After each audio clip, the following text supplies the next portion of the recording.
किसे कहते हैं? वृत्त की स्पर्श रेखा किसे कहते हैं? वृत्त पर खींची गई वह रेखा जो वृत्त को एक बिंदु पर स्पर्श या प्रतिच्छेद करती है उसे स्पर्श रेखा कहते हैं।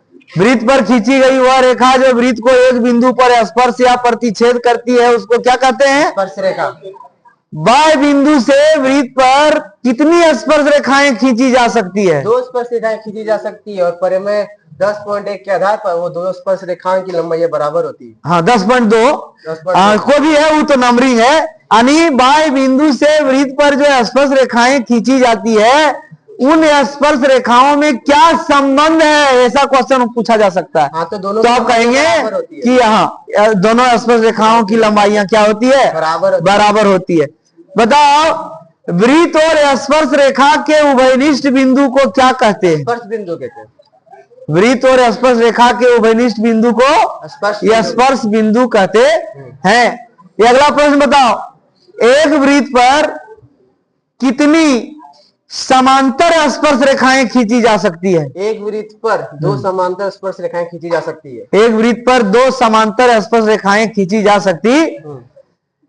बताओ अगला प्रश्न, यह स्पर्श रेखा के स्पर्श बिंदु पर जो त्रिज्या है वो स्पर्श रेखा पर क्या संबंध बनाता है?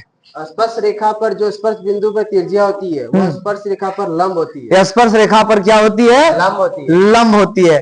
जहां से हम राइट एंगल ट्रायंगल की कल्पना करते हैं यानी वहां समकोण त्रिभुज बनता है। वहां क्या बनता है? समकोण त्रिभुज।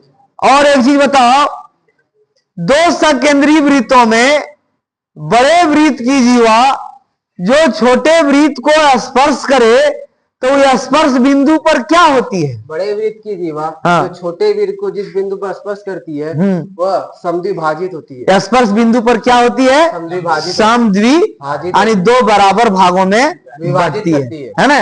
एक वृत्त पर कितनी स्पर्श रेखाएं खींची जा सकती है? एक वृत्त पर अनंत स्पर्श रेखाएं खींची जा सकती है। एक वृत्त पर अनंत स्पर्श रेखाएं, अनंत यानी बहुत सारे स्पर्श रेखाएं खींच सकते हैं। अगला प्रश्न बताओ, छेदक रेखा वृत्त को कितनी जगह प्रतिच्छेद करती है? छेदक रेखा वृत्त को 2 बिंदुओं पर प्रतिच्छेद करती है। बहुत सुंदर। इसी प्रकार से